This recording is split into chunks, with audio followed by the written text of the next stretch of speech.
என்னோட கை வந்து கொஞ்சம் சுருங்கி இருக்கு, அதை பார்த்துட்டு எல்லாம் வந்து ஏலியன் அப்படின்னு தான் சொல்லுவாங்க என்ன. அப்பா இல்லைன்னா நான் துளசிமதி முருகேசன் வந்து பாராலிம்பிக்ஸ் சில்வர் மெடலிஸ்ட் இல்லை.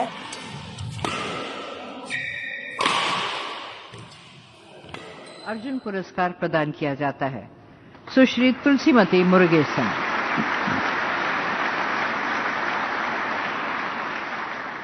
நான் 5th ஸ்டாண்டர்ட் படிக்கும்போது நல்லா ஞாபகம் இருக்குது. ஸ்கூல்லலாம் எல்லாருமே என்னை ரொம்பவே கிண்டல் பண்ணியிருக்காங்க. ஏன்னா என்னோட கை வந்து கொஞ்சம் சுருங்கி இருக்குது, அதை பார்த்துட்டு எல்லாம் வந்து ஏலியன் அப்படின்னு தான் சொல்லுவாங்க என்ன. அப்புறம் என்னோடய ஸ்கின்னை பார்த்துட்டு எல்லாம் கருப்பின்னு சொல்லியிருக்காங்க. அப்புறம் என்னை வந்து குண்டின்னு சொல்லியிருக்காங்க. அதுக்கப்புறம் என்னோடய பேக்ரவுண்ட் வச்சு என்னோட கம்யூனிட்டி வச்சுலாம் ரொம்பவே எல்லாம் வந்து கிண்டல் பண்ணியிருக்காங்க. நான் ஃபஸ்ட்டு ஒரு டிஸ்ட்ரிக்ட் டோர்னமெண்ட், ஒரு டோர்னமெண்ட் தான், ஒரு சின்ன கப், அதை நான் வின் பண்ணிட்டு போகிறேன். என்னை சொன்ன அதே கிளாஸ்மேட்ஸ் எல்லாருமே என்னை விஷ் பண்ணுறதுக்கு என்கிட்ட பேசுகிறதுக்கு வெயிட் பண்ணிட்டு இருந்தாங்க. ஸோ நான் அப்போ டிசைட் பண்ணேன், நம்மளை வந்து நம்ம லைஃப்பில் அச்சீவ் பண்ணால் தான் நம்மளை மதிப்பாங்க அப்படின்னு சொல்லி. ஸோ நான் அப்போ டிசைட் பண்ணேன், நம்ம லைஃப்பில் இதை விட பெருசாக அச்சீவ் பண்ணணும்.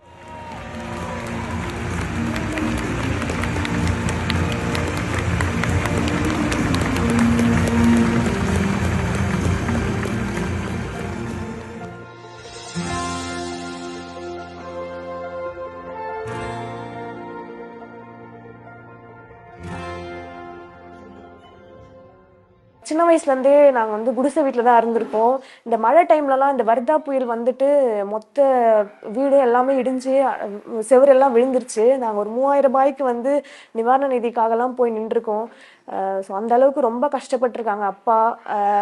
எங்களுக்கு தெரியும் அப்பா கையில் காசு இருக்காது. ஏன்னா நானும் எங்கள் அக்காவும் லஞ்ச் பிரேக் அப்போ சும்மா பேசிட்டு கீழே நடந்து வரும், அப்பா என்ன பண்ணாருன்னு தெரியலையே அப்படின்னு ஏதோ ஒரு நம்பிக்கையில் கீழே வருவோம். வந்தால் தேடுவோம் அந்த பேரண்ட்ஸ் கூட்டத்தில் அப்பா இருக்காரான்னு சொல்லிட்டு. நாங்கள் கை மேலே அப்பா கை மேலே தூக்குவாங்க, நாங்கள் உடனே பார்ப்போம் கீழே லஞ்ச் பேக் இருக்கான்னு. அவர் கையில் 2 லஞ்ச் பேக் வச்சு நின்றுருப்பாரு. அதுதான் எங்களுக்கு வந்து ஒரு பெரிய ஹாப்பினஸ்ஸாகவே இருந்திருக்கு.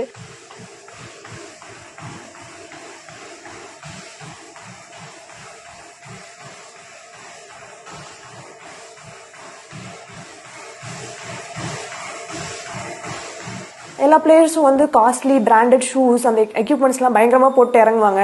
நாங்கள் வந்து அந்த 200 ரூபாய் டிஷர்ட்டு, அந்த டோர்னமெண்ட்லேயே சில டோர்னமெண்ட்லாம் என்ட்ரி கொடுத்தா டிஷர்ட்ஸ்லாம் கொடுப்பாங்க. ஸோ அந்த டிஷர்ட்ஸ்லாம் போட்டு தான் நாங்கள் உள்ளே இறங்குவோம். ஷூலாம் வந்து பிஞ்சு போயிருக்கோம். ஸோ அந்த டைம்லலாம் வந்து நாங்கள் என்ன பண்ணுவோன்னா, ஒரு எந்தெந்த மேட்ச்லாம் வந்து கேஷ் ப்ரைஸாக இருக்குது அப்படின்னு நிறைய டோர்னமெண்ட்லாம் நாங்கள் என்ட்ரி கொடுத்துட்டு அந்த டிஷர்ட் வாங்குறதுக்குனே நாங்கள் என்ட்ரி கொடுத்துட்டு போக மாட்டோம் மேட்ச்சுக்கு, அதுக்கு டிஷர்ட் வேணுன்றதுக்காக. ஸோ நாங்கள் வந்து எந்தெந்த டோர்னமெண்ட்லாம் கேஷ் ப்ரைஸ் இருக்கோ அதெல்லாம் பார்த்து போயிருக்கோம். இந்த கவர்மெண்ட்டெல்லாம் சிஎம் ட்ராஃபின்னு சொல்லிட்டு ஒரு டோர்னமெண்ட் நடத்துவாங்க. அதெல்லாம் வந்து கொஞ்சம் ரொம்பவே ஹெல்ப் பண்ணியிருக்கேன் எங்களுக்கு. அதெல்லாம் போய் சேர்த்து வச்சு ஒரு நல்ல ஷூ வாங்கியிருக்கோம், ஒரு நல்ல ராக்கெட் வாங்கலாம் அப்படின்னு சேர்த்து வச்சு தான் போவோம்.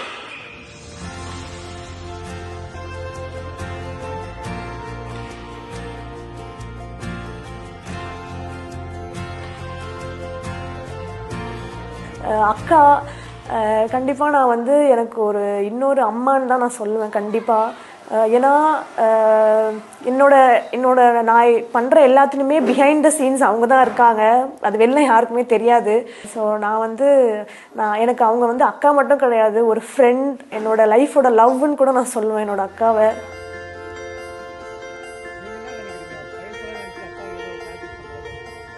ஸோ இத்தனை வருஷம் பண்ணுறப்போ நம்மளாலாம் இந்தியாக்காகலாம் விளையாட முடியுமா? நேஷ்னல் போவோம், ஜெயிப்போம், சில டைம் தோத்துட்டு வருவோம், அந்த மாதிரிலாம் நிறைய விஷயம் நடந்திருக்கு. கஷ்டப்பட்டு காசு சேர்த்து வச்சு போகிறது, ஒரு நாளுமே நிறைய டிஃபிகல்ட்டான சுச்சுவேஷனாக நடந்திருக்கு. ஸோ இப்போ அதை எங்களால் சொல்ல முடியல, அந்த மாதிரி இருந்திருக்கு. அப்போல்லாம் துளசி உட்காந்து அழுது பேசின நாள்லாம் இருக்குது. அக்கா நம்மளால இந்தியாக்காகலாம் விளையாட முடியுமா? அந்த லெவலுக்குலாம் போக முடியாதா? அங்கே போகணுன்னா என்னக்கா பண்ணணும் அப்படின்னு என்கிட்ட கேட்டு அழுத நாள்லாம் இருக்குது. ஸோ அதெல்லாம் தாண்டி இவ்வளோ தூரம் வந்து இப்போ நான் டிவியில் வந்து ஒரு கூகுளில் விக்கிபீடியாவில் போடுறப்போ துளசிமதி முருகேசன் ஒருத்தவங்க சொல்லி கேட்குறதும், இல்லை நானும் துளசியும் போகிறப்ப சின்ன சின்ன குழந்தைங்க பேட்மிண்டன் விளையாடுறவங்க நீங்கள் என்னோட இன்ஸ்பிரேஷன் சொல்லி அவள் கூட வந்து ஃபோட்டோ எடுத்துக்கிறதும், நான் ஆசையாக கொடுங்க நான் ஃபோட்டோ எடுத்து தரேன்னு சொல்லி வாங்கி நான் ஃபோட்டோ எடுத்த நாள்லாம் இருக்குது. ஸோ இதெல்லாமே எனக்கு ரொம்ப ரொம்ப ப்ரௌடான மொமெண்ட் தான் சிஸ்டரா. அகாடமி போய் கிளப்லலாம் சேர்க்கறதுக்கு அப்பாட்ட காசு இல்லை. ஸோ அப்பாவே வந்து கோச்சிங் முடித்து எங்களுக்கு சொல்லிக் கொடுக்கணுன்றதுக்காக கோச்சிங் படித்து முடித்தாங்க, கோர்ஸ் முடித்தாங்க.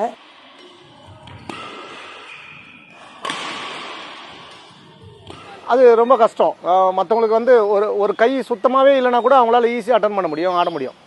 ஏன்னா அவங்க உடம்பு ஃபிசிக்கலாக டக்குன்னு டேர்ன் ஆகும். இப்போ அரை கையாக இருக்குது அப்படின்னா கூட அவங்களால ஆட முடியாது. கொஞ்சமாக ஷோல்டர் தூக்குவாங்க, இறங்குவாங்க. இவங்க ஃபுல் அண்ட் கை இருந்து இவங்க ஒரு பாலை திரும்பி எடுக்கணும்னா பாடியே டேர்ன் பண்ண வேண்டியது இருக்கும்.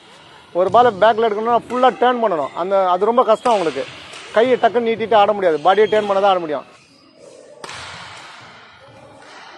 கண்டிப்பாக நான் சொன்ன மாதிரி அப்பா இல்லைன்னா நான் துளசிமதி முருகேசன் வந்து பாராலிம்பிக் சில்வர் மெடலிஸ்ட் இல்லை.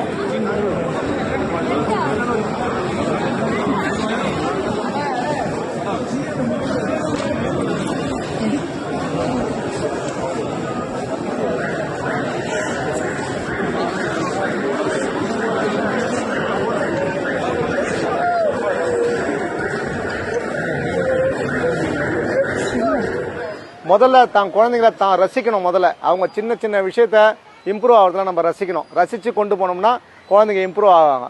இதில் வந்து நான் பேரண்ட்டாக நான் கொஞ்சம் இன்வால்வ் ஆனேன். நிறைய சாக்ரிஃபைஸ் பண்ணேன். என்னுடைய வேலைகள் கூட சில வேலைகள் இருக்குது. மேட்ச் இருக்குன்னாக்கா வேலையை விட்டுட்டு மேட்ச்சுக்கு போயிருக்கேன். அதால் வேலையை விட்டு கூட துரத்திருக்காங்க. ஏன்னா அந்த மேட்சஸ் வந்து நான் ரசித்ததால் அவங்க பிள்ளைங்க விளையாடுறாங்கன்னு ரசிக்கணும். நம்ம பின்னாடி நம்ம அப்பாங்க அம்மாங்க இருக்கிறாங்கன்னு குழந்தைங்க தெரிஞ்சிச்சுன்னா அதுங்க ஜெயிக்கிறதுல ரொம்ப கான்ஃபிடென்ட்டாக இறங்கிடுவாங்க. இதுதான் எனக்கு தெரிஞ்ச ஒன்று.